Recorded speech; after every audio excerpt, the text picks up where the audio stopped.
My beloved, before we talk of silver and gold, before we whisper the word millionaire, let us pause and bow our heads before the throne of the Almighty. Father, we thank you. We thank you for breath in our lungs, fire in our spirits, and vision in our souls. We ask for your mercy to rain down on us, your grace to lift us higher, and your wisdom to teach us what riches truly mean.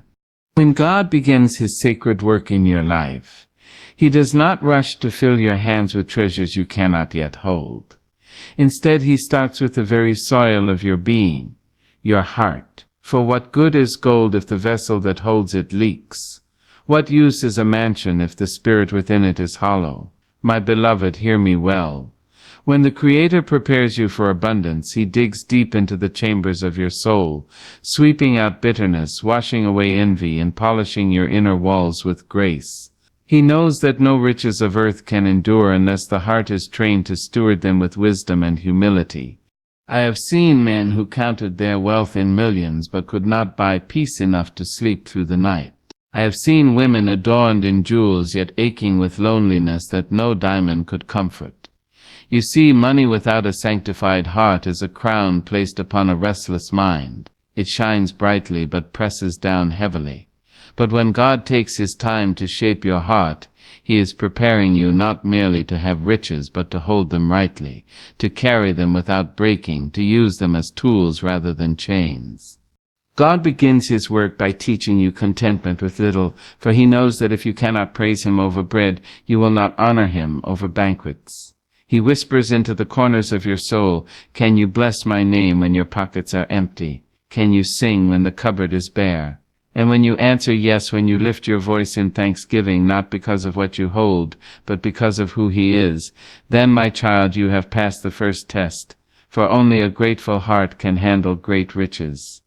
Do not despise the days of small beginnings. Those are the sacred classrooms of heaven. In those seasons when your hands reach and come back empty, your heart is being instructed. You are learning patience, you are learning discipline, and you are learning to lean on the everlasting arms. God does not want your spirit tied to the dollar. He wants it anchored in his word. For when the storm comes, it is not money that saves you. It is faith, it is trust. It is the peace that passes all understanding. Beloved, when God starts with the heart, he begins to prune away the weeds that choke your spirit. Pride, greed, jealousy. He uproots them one by one, and though the pruning may hurt, it is necessary. You cannot plant the seeds of destiny in soil still tangled with thorns. Every tear you shed in those lonely hours is watering the soil of your future. Every no you receive, every door that shuts in your face, is a tool in the hand of the divine gardener, tilling the ground so that wealth will not corrupt you when it comes. A millionaire in spirit is not measured by the shine of their watch, but by the shine of their character. It is the one who forgives when it would be easier to retaliate. It is the woman who shares her last coin with a neighbor and trusts that God will refill her jar. It is the man who kneels in prayer before he signs any contract. These are the wealthy ones in God's eyes, for their treasure is stored where moth cannot eat and thieves cannot steal. God whispers into your heart, "Before I make you rich in the eyes of man, I will make you rich in the eyes of heaven." He teaches you kindness when cruelty would be quicker. He teaches you generosity when selfishness seems safer. He teaches you integrity when compromise would bring faster gain. And as you learn these lessons, your heart becomes a treasury more valuable than any bank account. Children, let me tell you something. The hands can only hold what the heart can carry. That is why some inherit fortunes and lose them within years, while others start with nothing and leave legacies that bless generations. The difference is not in the hands, but in the heart. If your heart is rooted in righteousness, if it is tempered with humility, then every blessing placed in your hands will multiply. But if your heart is brittle with pride, the same blessings will shatter you. There is no shortcut to this kind of preparation. You cannot buy a purified heart. You cannot counterfeit a spirit shaped by God. You must walk through the fire of testing, the river of patience, the wilderness of waiting. And yet, oh, what beauty awaits you on the other side. When your heart has been made strong, when your spirit has been stretched wide, you will discover that abundance does not intoxicate you. It empowers you. You will be able to hold blessings without trembling, to give without fear, to rise without arrogance. This is why the Father begins within. He knows that your hands may touch silver and gold, but your heart will decide what you do with them. Will you hoard or will you share? Will you exalt yourself or will you lift others? Will you build monuments to your own name or will you build bridges to bless the world? These answers do not lie in your wallet, they lie in your heart. And so as you wait for God's promise of wealth in spirit and in life, ask Him not merely to enlarge your territory, but to enlarge your heart. Pray not only for financial increase, but for spiritual capacity. Say, Lord, make me patient enough to wait for your timing. Make me humble enough to carry success without pride. Make me generous enough to share freely, and wise enough to manage carefully. When you pray such prayers, heaven leans in to listen. For God knows that the one whose heart is prepared will never be destroyed by the blessings they receive. So, my dear ones, do not be dismayed when God delays the filling of your hands.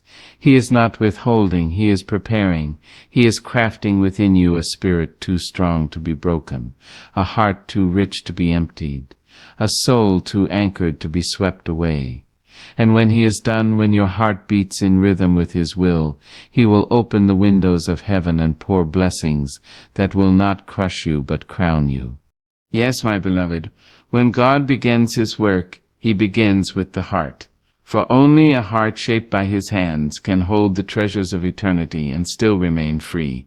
And in that freedom you will find not just riches, but wealth beyond measure, peace, joy, love, and the holy honor of being trusted with His abundance. There comes a time, my beloved, when God stirs something within you that no man can quiet, no sleep can silence, no logic can dismiss. It is the holy seed of vision. When the Lord is preparing you for greatness, for wealth that surpasses mere coins and slips of paper, He begins by planting a vision inside your spirit. This vision is not like a fleeting daydream. It clings to you, wrestles with you, and calls to you even in the midnight hour. You may toss and turn upon your bed, but the vision will whisper still, you were made for more. You were born to rise higher. Vision is the language of destiny. Before the world sees the fruit, God shows you the seed. He pulls back the veil just enough for you to glimpse what could be, what must be if you would but trust Him. And let me tell you, that glimpse is both a blessing and a burden. For once you have seen yourself through the eyes of God, you cannot go back to living small. You cannot be content with mediocrity once you have seen the mountaintop. When God gives you vision, He is not handing you a blueprint with every line drawn, every detail marked. No, He gives you flashes, sparks, holy hints that tug at your spirit.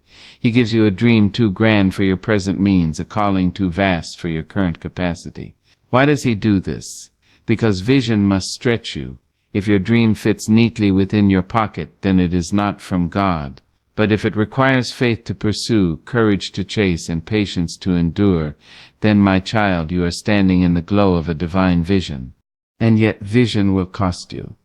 It may cost you sleep as you rise in the night to write what God has whispered. It may cost you friendships, as those who once walked with you can no longer understand the path you must take.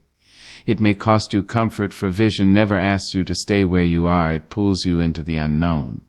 But oh, what a holy cost it is, for every tear shed in the pursuit of vision is an offering laid before the altar of purpose.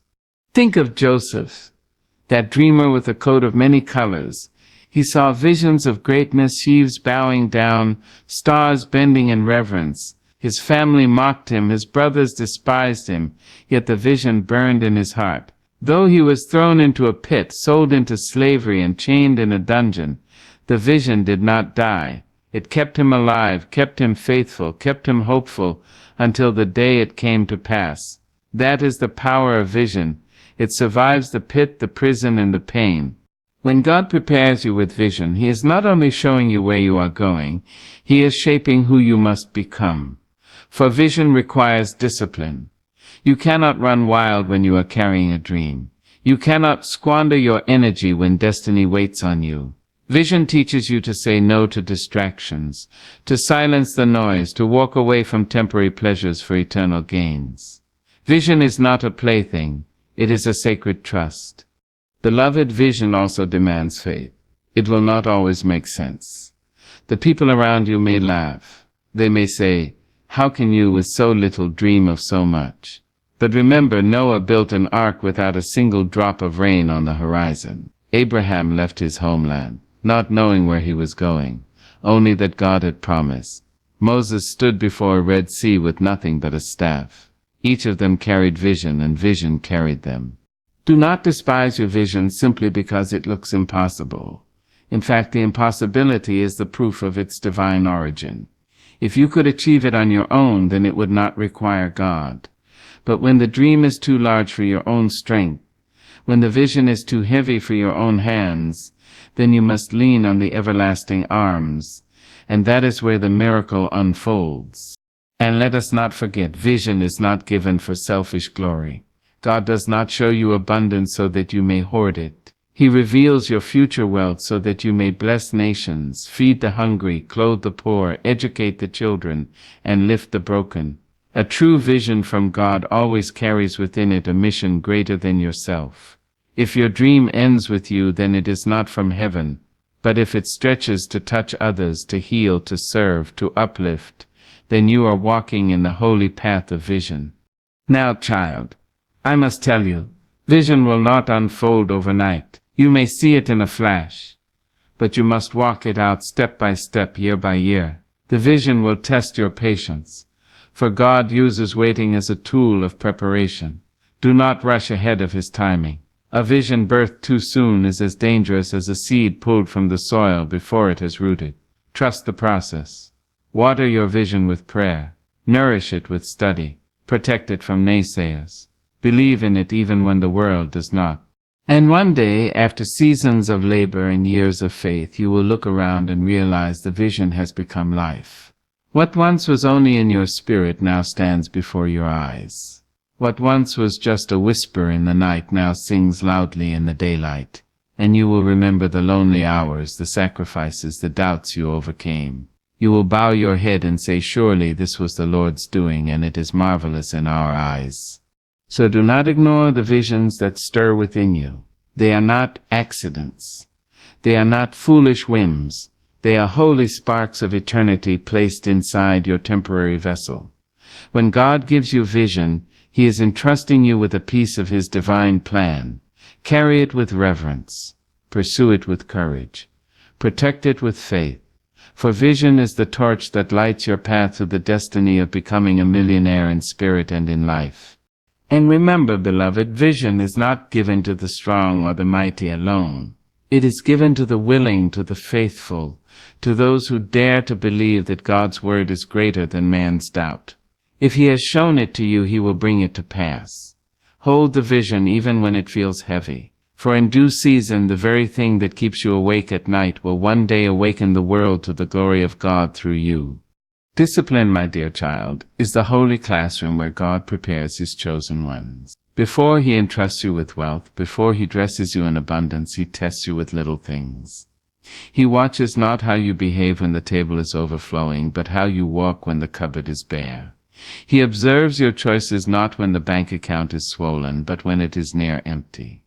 For discipline is the bridge between vision and fulfillment, between promise and possession.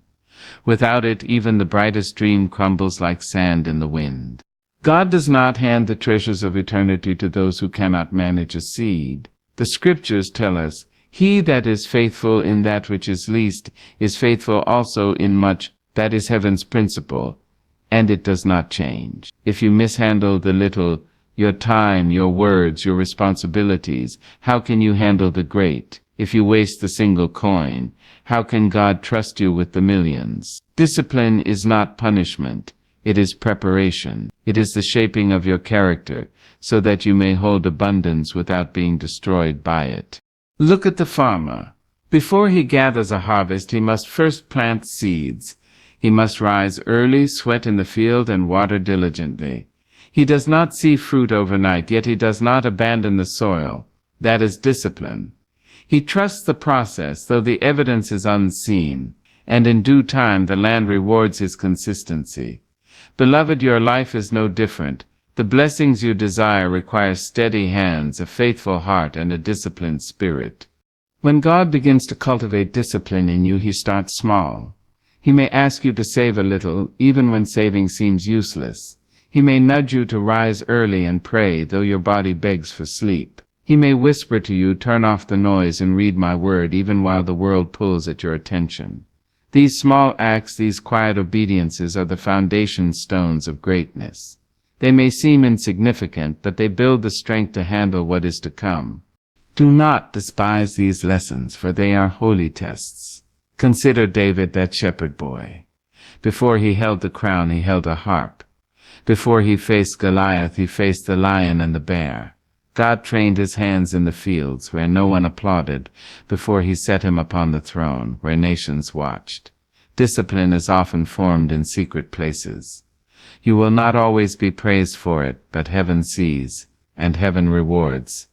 Discipline also means saying no. No to what tempts your flesh. No to what steals your focus. No to what drains your time. It is not easy to deny yourself, but self-denial is the soil in which self-mastery grows. Discipline is not about restriction, my dear one.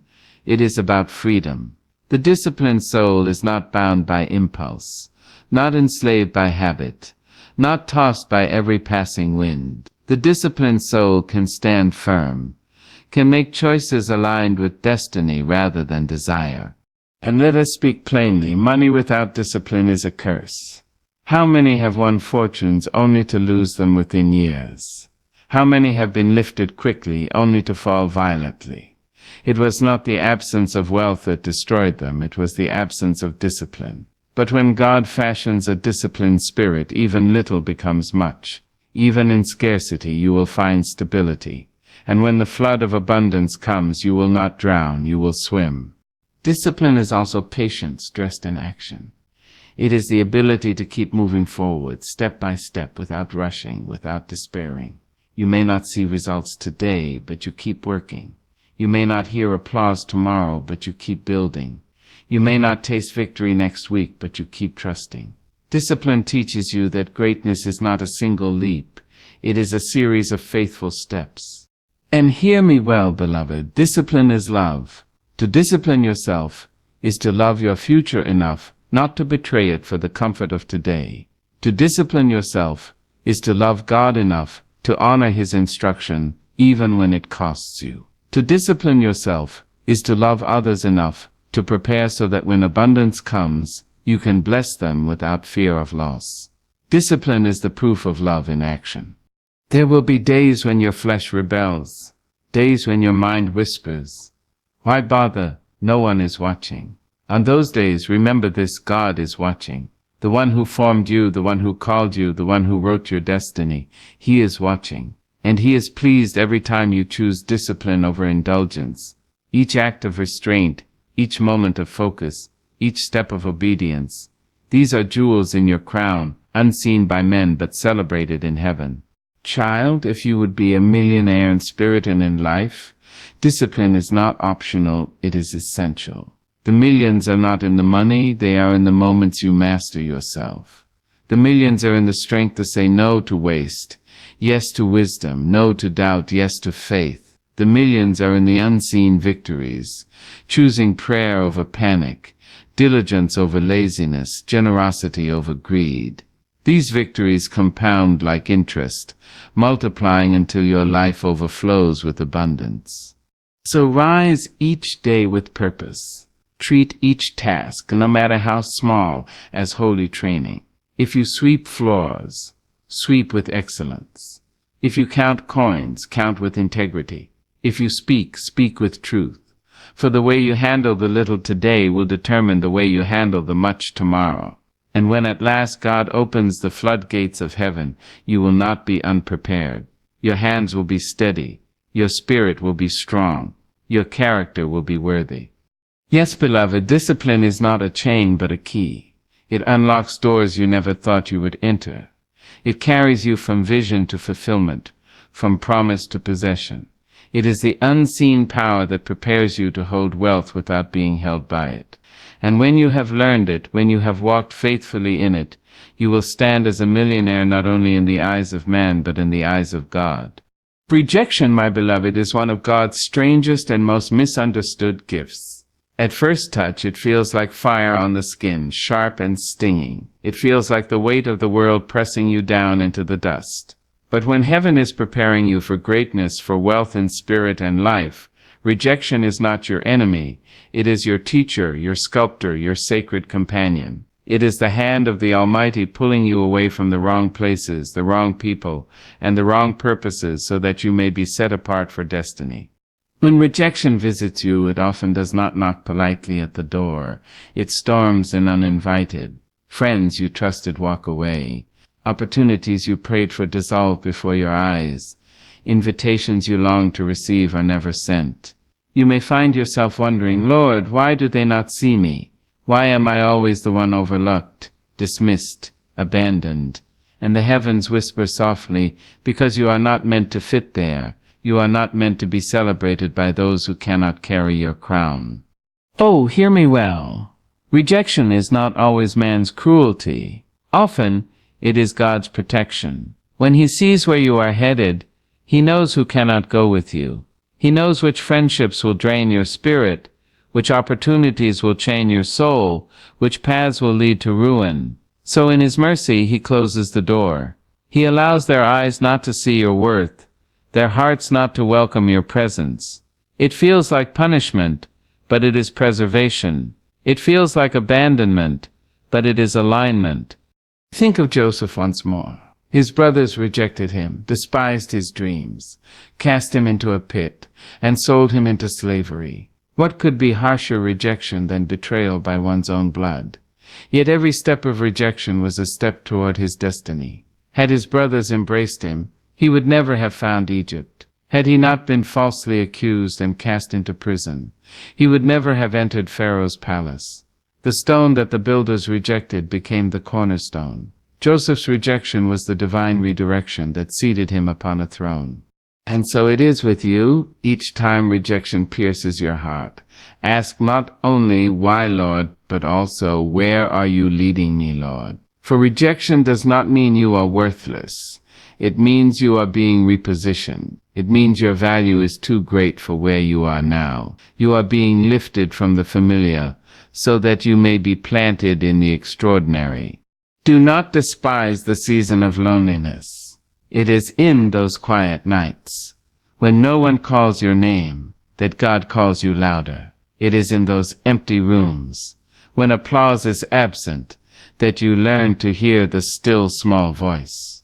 Rejection clears the stage, so you may practice your lines for the role destiny has written for you. Without the noise of the crowd, you finally learn the rhythm of your own soul, the music of your own purpose.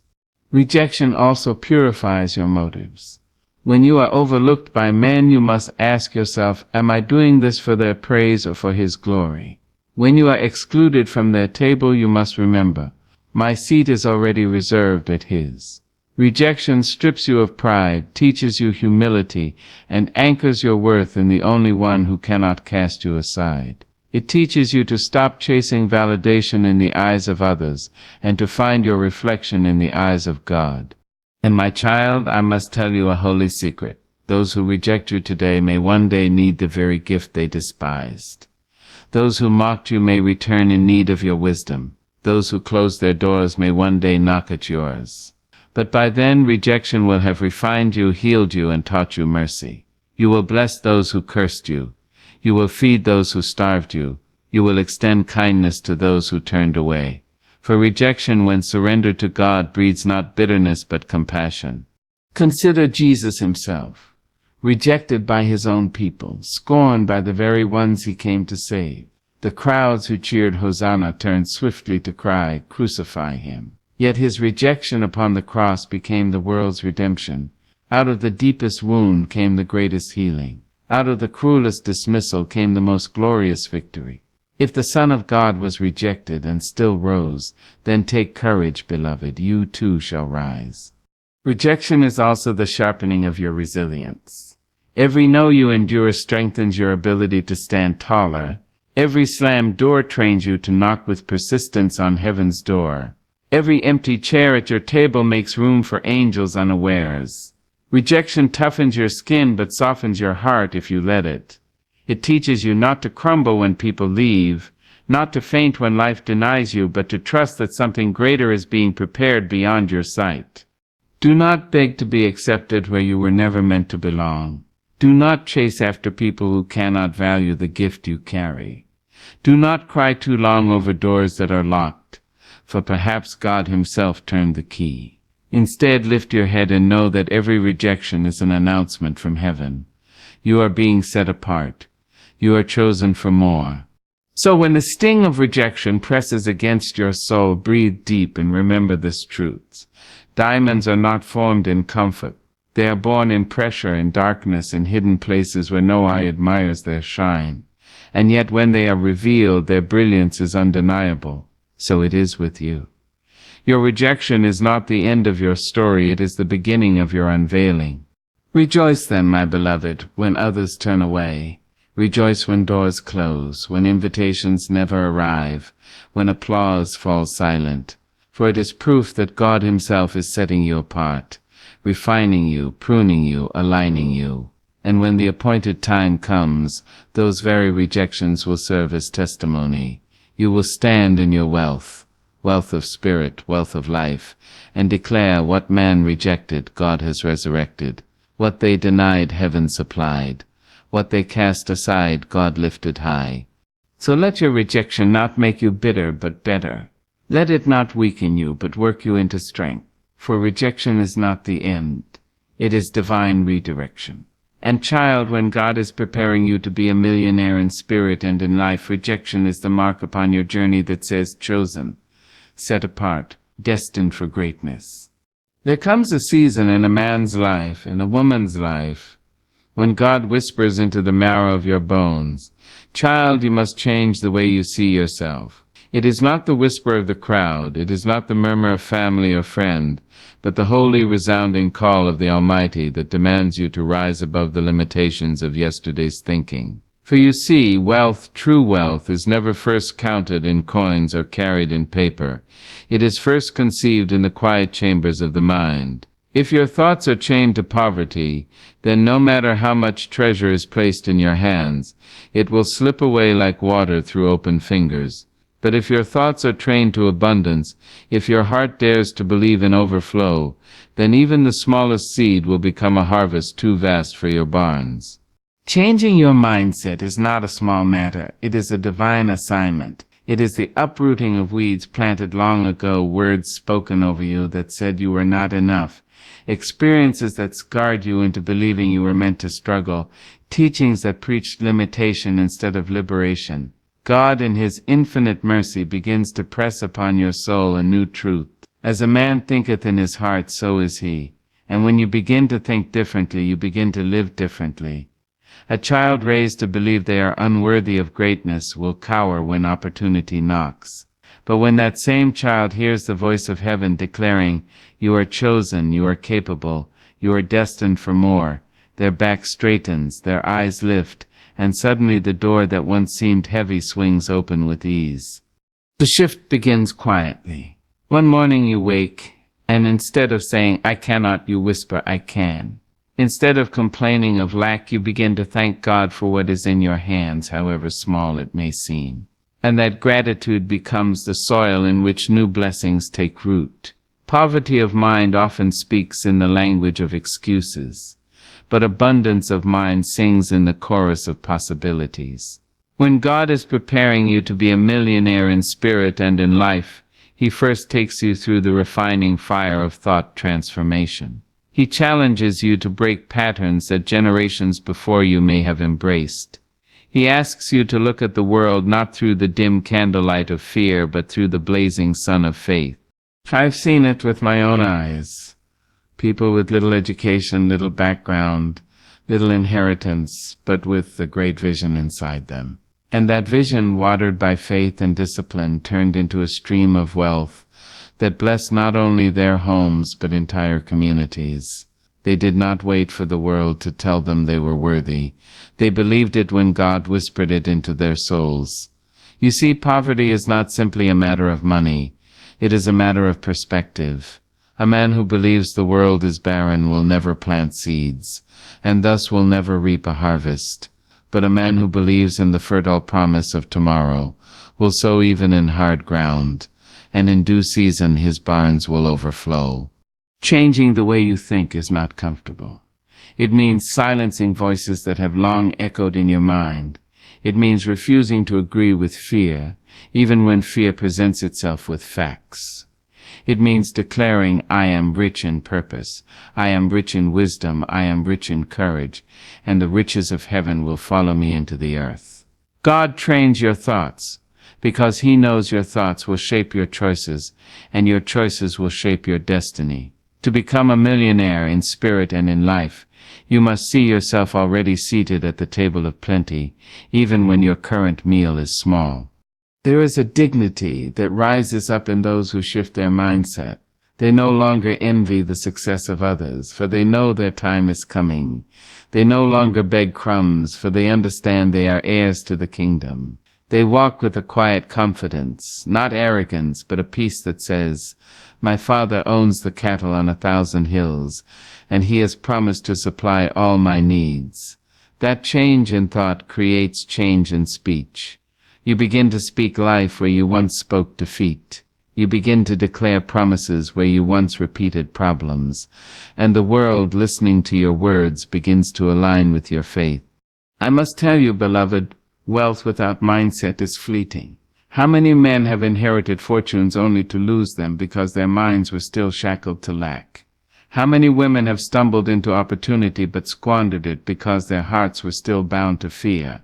But the one who has been transformed in thought cannot be robbed of wealth, because even if money leaves their hand, abundance remains in their spirit, and from that spirit wealth will come again. God desires to prepare you in this way. He does not want your blessing to destroy you.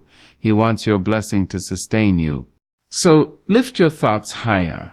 Do not say, I am nothing, when God has called you His child. Do not say, I cannot succeed, when God has planted success in your bones. Do not say, I will always struggle, when God has written abundance into your destiny. Begin to think as He thinks of you, powerful, capable, worthy, destined. And as you do, you will find that heaven itself begins to echo your belief, and the earth begins to respond with opportunity, favor, and increase. My friend, wealth is waiting. But first, transformation must take place in the mind. Change the way you see yourself, and you